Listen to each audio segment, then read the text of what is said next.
gang violence and other kind of violence. Get away! I could be at work, at school, in my car, I can still get shot by the police, but I can get shot anywhere. So it is what it is.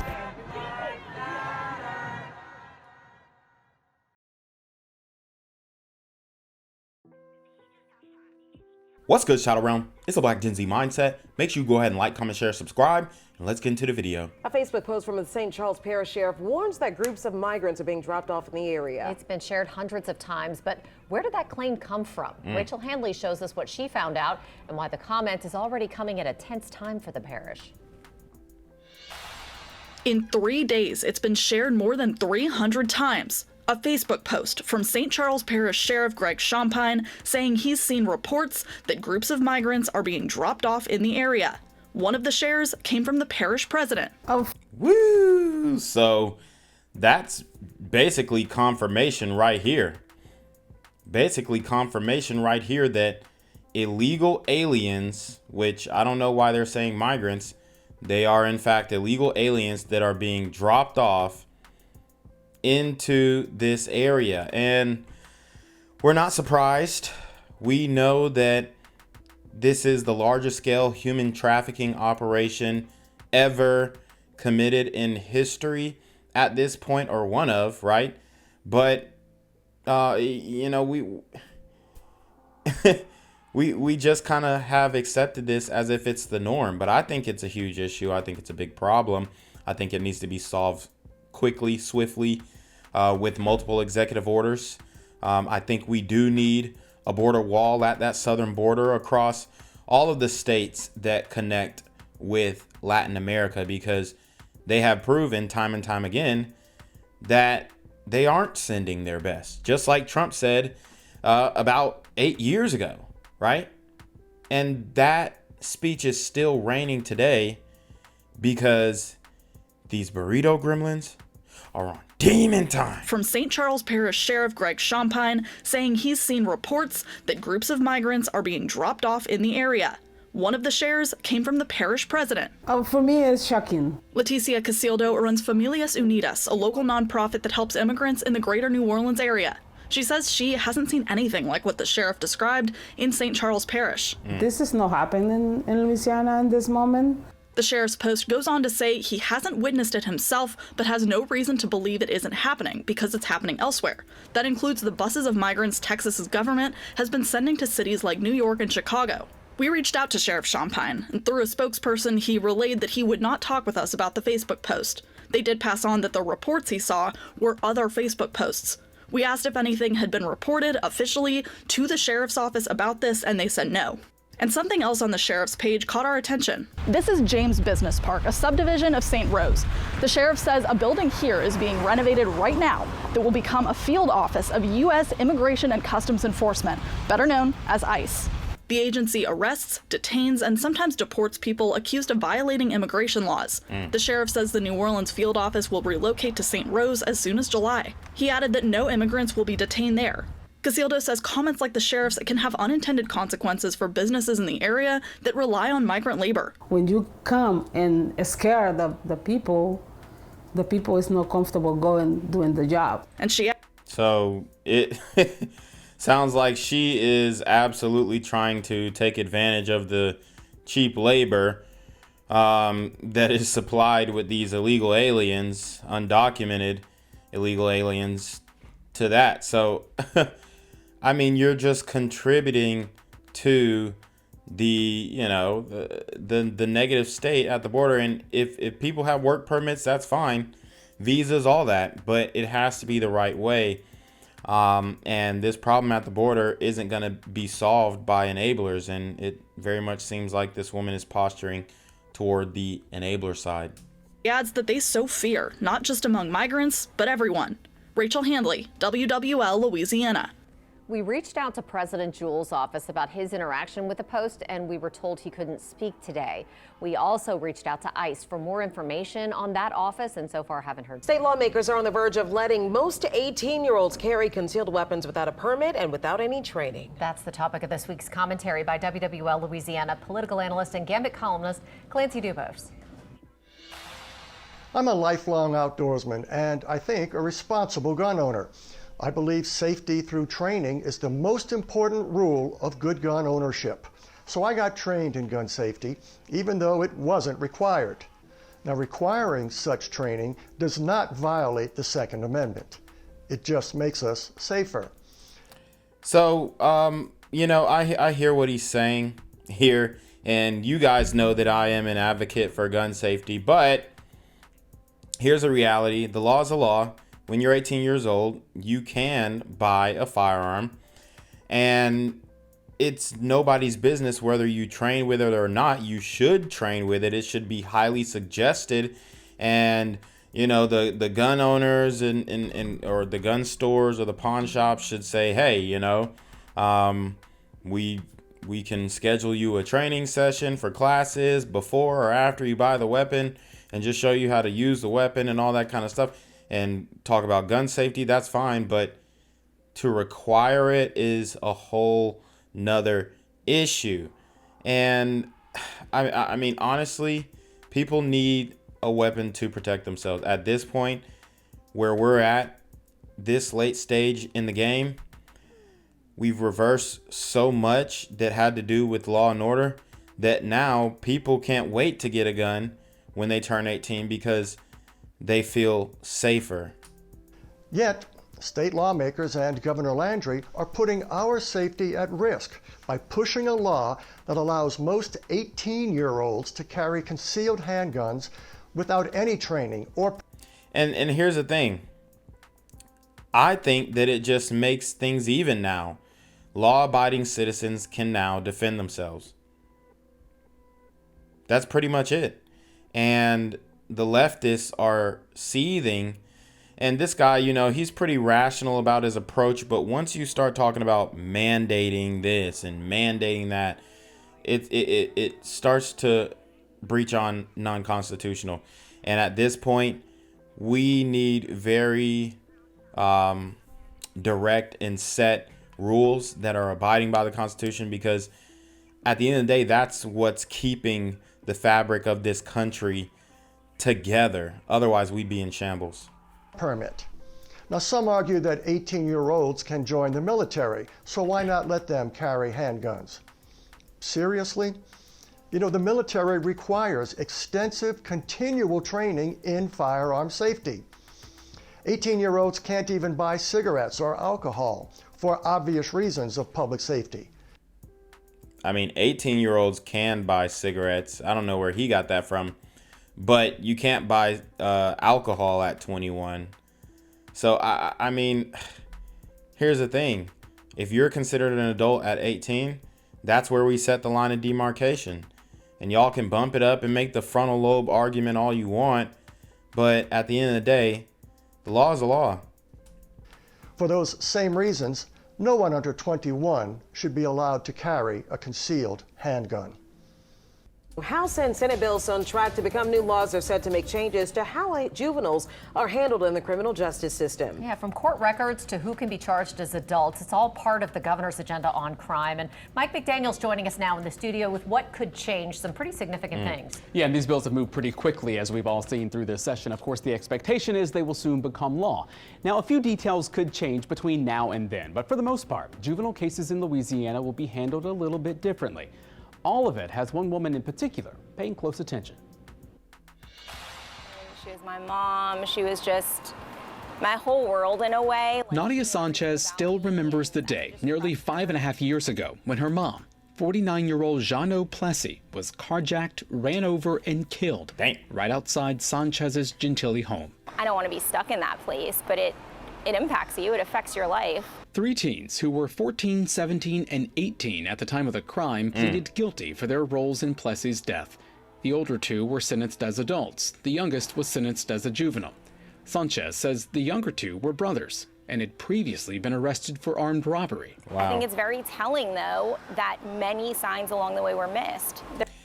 So we have a bill that is pretty much on track to change how juvenile cases are handled. And we know that these super teen gremlins are handled with kid gloves and they're not prosecuted as intensely as they would, you know, if they were adults, for these very violent and graphic crimes that are being committed.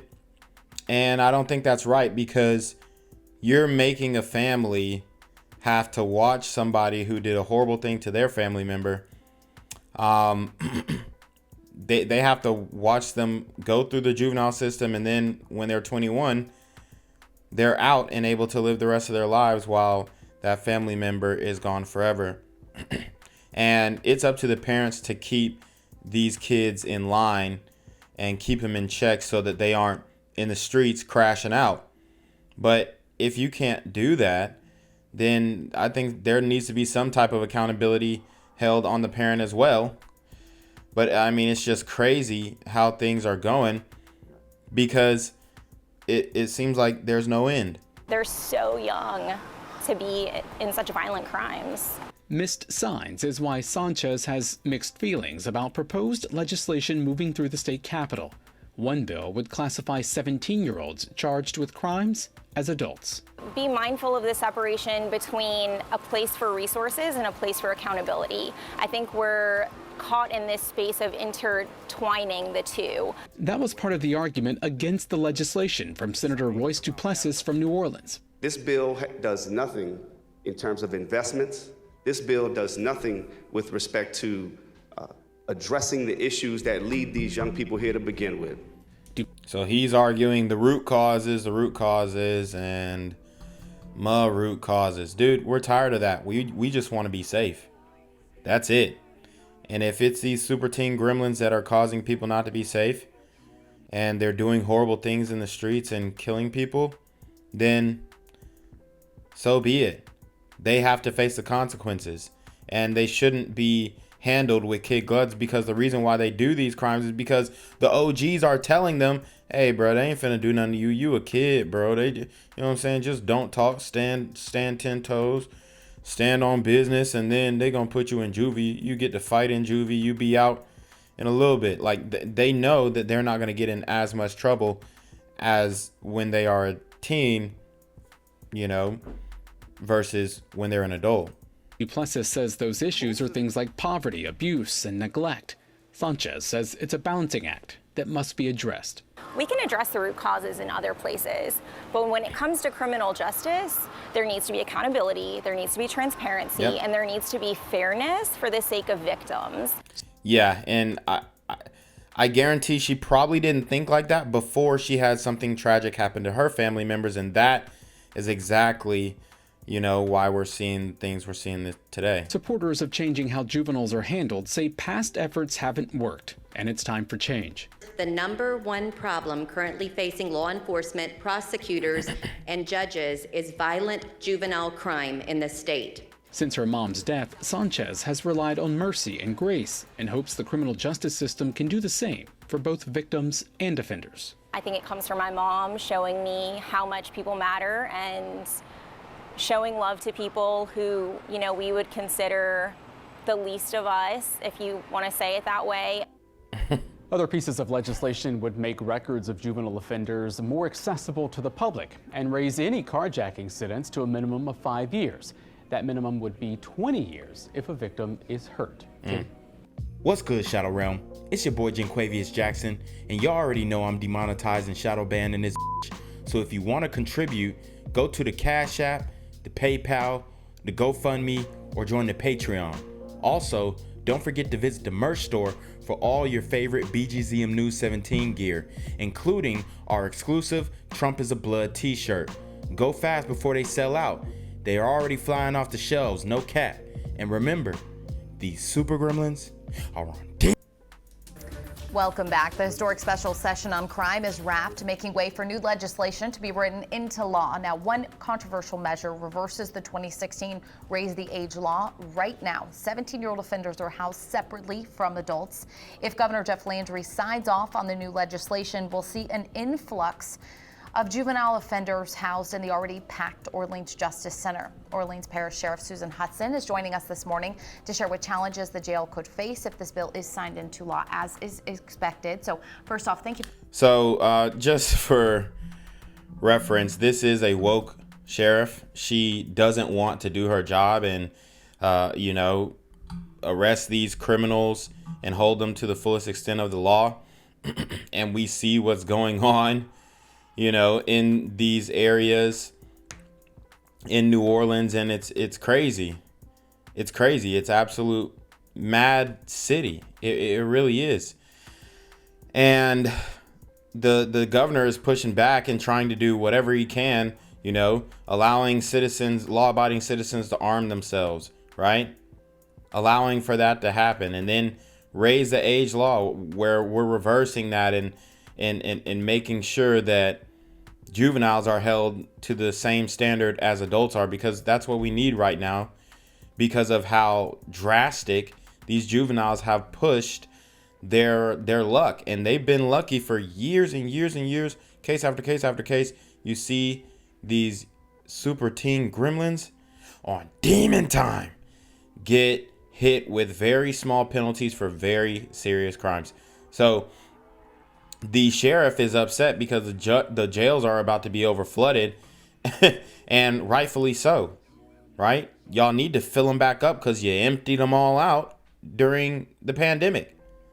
So it's time to fill them back up with people who are doing the wrong thing, especially if they are committing violent crimes. For joining us this morning. Thank you for having me. I know you're busy, and so we're happy to talk more about this topic.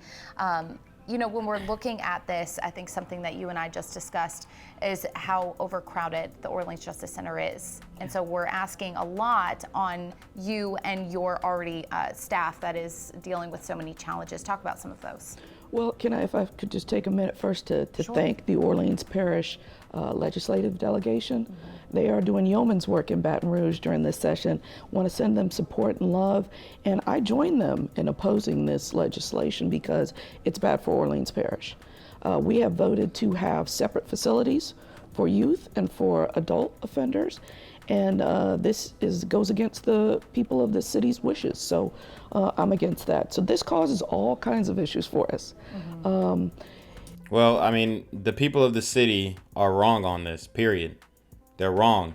And these woke DAs and judges are now going to have to abide by the law instead of how they feel about, the circumstances and the root causes of why this criminal shot somebody in the face.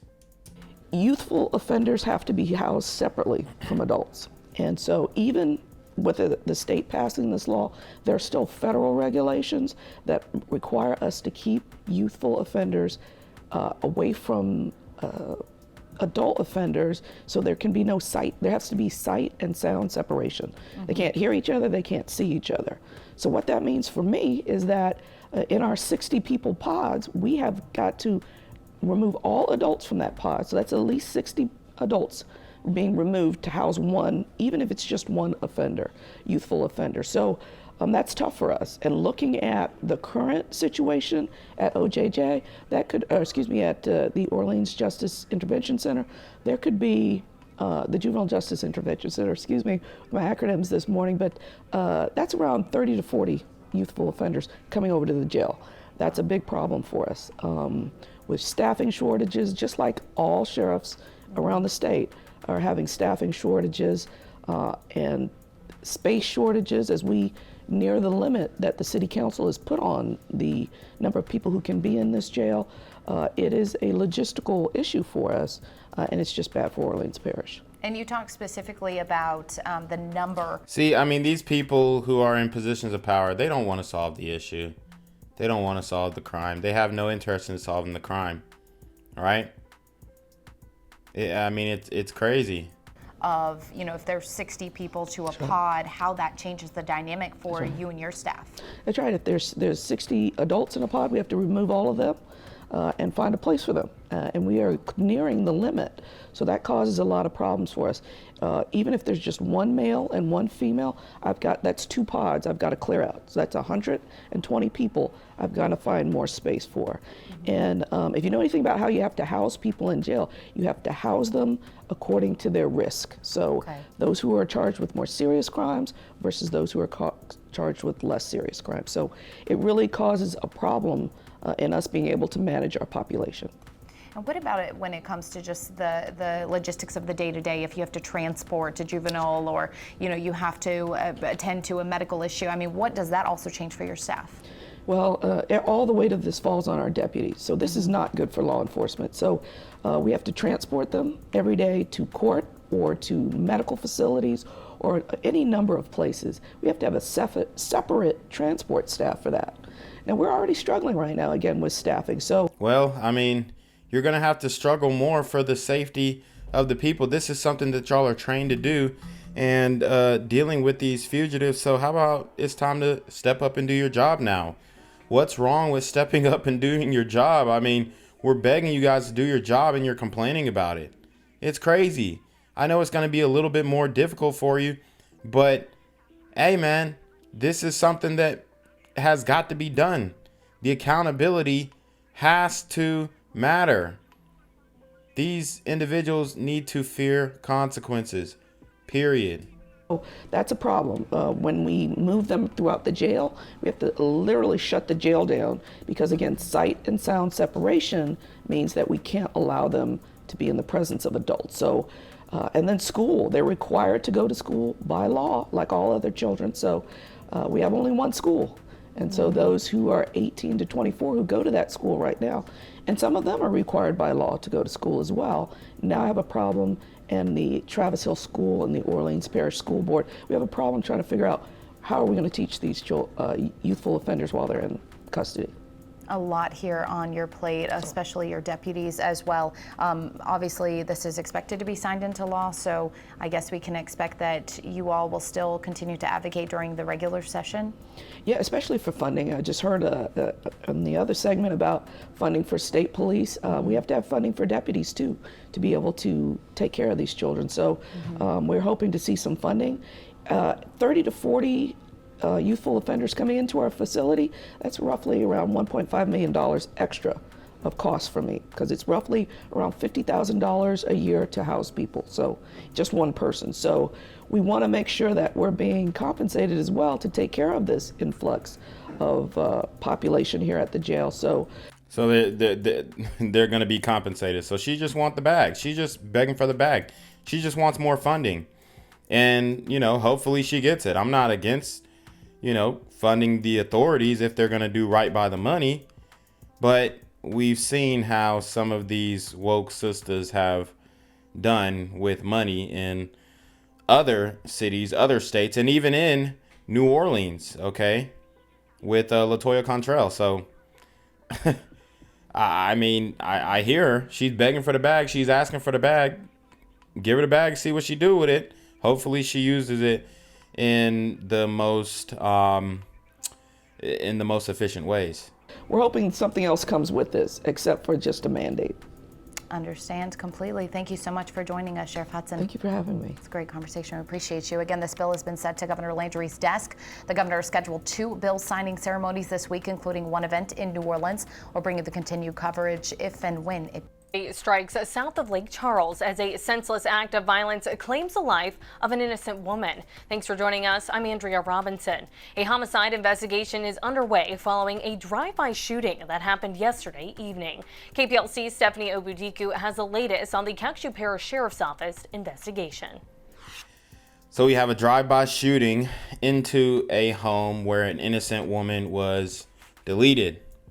This is why we need the raise the age law reversed, because you see what's going on, right? When we hear drive-by shooting, we already know what's good. I've told you guys about sliding on ops, and many times that it's wrong identity, wrong address, all these things. But we see that these perpetrators a lot of times are very young in a stolen vehicle, that they may have been charged before of stealing cars, and they get let out, easily without any pushback. So now we have a bill that has some teeth that's going to hold these people accountable for instances like this, right? Deputies responded to a scene on West Tank Farm Road and Selfish Drive just before 8 Saturday evening. Once we got there, We found a victim had been shot in the head, apparently by a drive-by shooting. The victim is identified as 65-year-old Annette D. Touvell. Investigators say Touvell was sitting in her own home watching television when multiple rounds were fired in the area. The victim was transported to a local hospital where she succumbed to her injuries. At this time, we're investigating this as a homicide. Chief Deputy Stitch Guillory says that another home was also struck by gunfire, but no one was inside. This appeared to be a random drive-by shooting. We don't think the victim had any ties to the person that's responsible for this. So a random drive-by shooting, and you know, this is another small town in Louisiana, and we have here representation.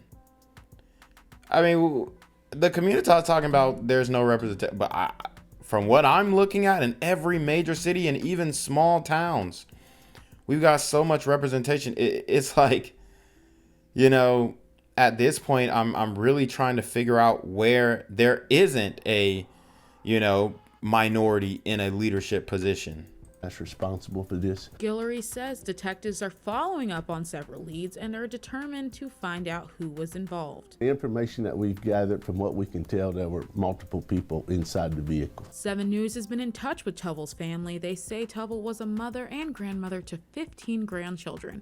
Her daughter, Heather Touvell, said, quote, so we know, you know, who she beefing with. Mother and grandmother to 15 grandchildren. Big old family, and now she's gone from a random drive-by shooting into her home. They shot in another home, but nobody was there, thankfully. Who do you think are doing it? I mean, it's it's got to be somebody. You know, I'm leaning toward the younger side. Not saying that they are juveniles, but it's a possibility. I guess we'll just have to follow this, but it's a damn shame. So if somebody did this to your family member, wouldn't you want them held accountable? Right? That's what we're talking about here. 15 grandchildren. Her daughter, Heather Touvell, said, quote, my mom was an angel and she loved everyone and would help anyone in need. She did not deserve this. I pray the monster is caught. We're pleading to anybody that knows anything to step forward and help us out. We're also pleading to the people that were involved in this incident. You know, we're following up some leads. We're going to do everything we can in our power to bring justice to this family. And so, if the people that's sounding good. Sounding good. I mean, shout out to this brother. I'm not trying to try his credentials, but I'm just trying to make the point that, hey, look.